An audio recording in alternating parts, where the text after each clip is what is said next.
Demain, vous pourrez à nouveau pousser la porte des commerces dits non essentiels, les parfumeries, les magasins de vêtements, de jouets et les librairies. On en parle ce midi avec le président directeur général du Furet du Nord. Bonjour Pierre Coursière et merci beaucoup d'être avec nous.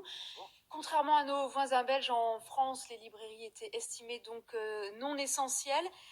Est-ce que c'est un terme qui vous a chagriné ? Très chagriné, je vous confirme.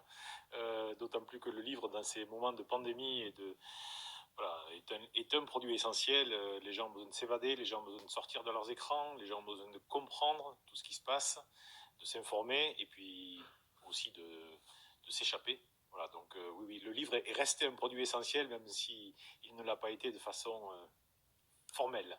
Alors la presse était restée ouverte au Furet du Nord. Est-ce que le click and collect qui n'avait pas été mis en place pendant le premier confinement a bien fonctionné ? Oui, très très bien. Le click and collect est quelque chose que nous faisons au Furet du Nord depuis très longtemps, donc ça n'était pas une nouveauté, nos clients y sont habitués.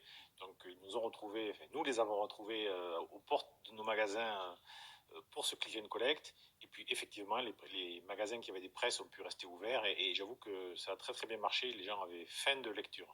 Et d'actualité. Alors on voit quelques images. Ça se passe comment un vendredi, veille de réouverture au Furet ? Ça s'agite dans tous les sens ? Ça bosse, ça a fini les derniers préparatifs. On s'est préparé depuis un petit moment déjà, puisque cette ouverture du 28 était anticipée et préparée avec le gouvernement. Nous serons aussi ouverts le 29, comme la plupart des commerçants, c'est important de le savoir. Tous les dimanches ? Tous les dimanches jusqu'à Noël et certainement après Noël, pour permettre à tous les clients de venir tranquillement et en toute sécurité dans nos magasins. Alors justement, la sécurité, elle va se gérer comment ? Vous attendez un rush, par exemple, déjà demain ? On va retrouver quelqu'un à l'entrée qui va compter le nombre de personnes ? Il y a une jauge maximale ? Alors, il y a des jauges maximales, bien évidemment, suivant la taille des magasins. Nous avons un système de comptage qui est très très professionnel et donc qui nous permet d'avoir une jauge en temps réel auprès du directeur de magasin.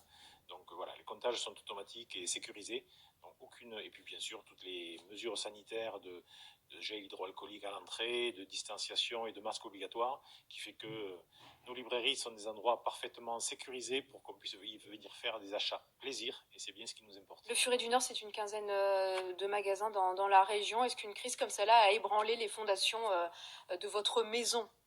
Les fondations sont très solides. Par contre, oui, ça a bien ébranlé nos finances de l'année 2020. Mais ça, c'est comme pour l'ensemble des magasins et des commerçants plutôt. Mais je vous confirme que les fondations du Furet du Nord sont très solides.